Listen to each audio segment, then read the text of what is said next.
Sir, काकड आरतीनंतर प्रातःकालची पूजा असते, भक्तांचा अभिषेक असतो, त्याबाबत सांगा. काकड आरती झाली की साधारणपणे 8-8:30 पर्यंत भक्तांची दर्शनं सुरू असतात. एका बाजूला अभिषेक मंडपामध्ये आलेल्या भक्तांचे जे देवीला अभिषेक, पूर्वी देवीला 8:30 वाजता आणि 11:30 वाजता असे 2 वेळेला अभिषेक व्हायचे. पण जशी जशी भक्तांची संख्या वाढत गेली तशी देवीच्या चलमूर्तीवरती म्हणजे धातूच्या मूर्तीवरती आणि पादुकांवरती भक्तांचे अभिषेक पूजा संपन्न होत असतात. 8:30 वाजेपर्यंत भक्तांची एका बाजूला दर्शनं सुरू असतात, अभिषेक मंडपामध्ये इच्छुक भक्तांचे अभिषेक सुरू असतात.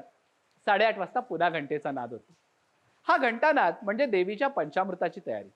देवीचे शागिर्द म्हणजे देवीचे ठरवलेले जे सेवक आहेत, परंपरागत सेवक आहेत, ते सेवक मोठ्या चांदीच्या तबकामध्ये, चांदीच्या वाट्यांमध्ये दही, दूध, तूप, मध, साखर असं सगळं पंचामृती पूजेचं साहित्य तयार करतात आणि ते ताट गर्भागारात पोहोचतं करतात. इकडे देवीचे वाराचे पुजारी आणि क्षेत्रपाध्ये मंत्र म्हणून देवीच्या षोडशोपचार पूजेला सुरू करतात.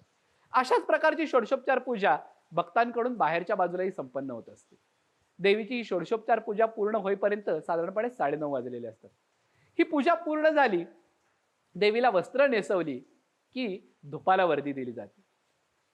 पूर्वीप्रमाणेच देवीचे सेवेकरी धूप, निखाऱ्यावरती घातलेला धूप घेऊन आणि खिरीचा नैवेद्य 16 पानाच्या विड्यासह देवीच्या गर्भागारात आणतात आणि त्यानंतर सुरू होते ती देवीची मंगल आरती.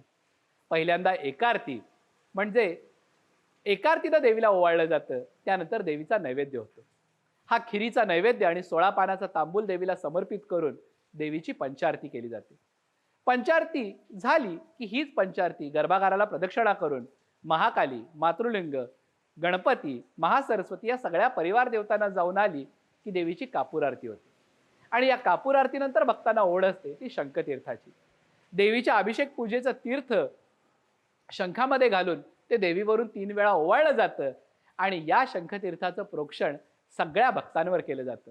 हरगंगे भागीरथी, नारायणी, अंबाबाई, महालक्ष्मी अशा जयघोषामध्ये भक्तजन त्या शंखतीर्थाचा स्वीकार करतात आणि साक्षात गंगा स्नान केल्याचं पुण्य स्वतःच्या पदरात पाडून घेतात. सहप्रायोजक रेलिव्हेक्स ऑइंटमेंट आणि महेंद्र ज्वेलर्स, राजारामपुरी, कोल्हापूर.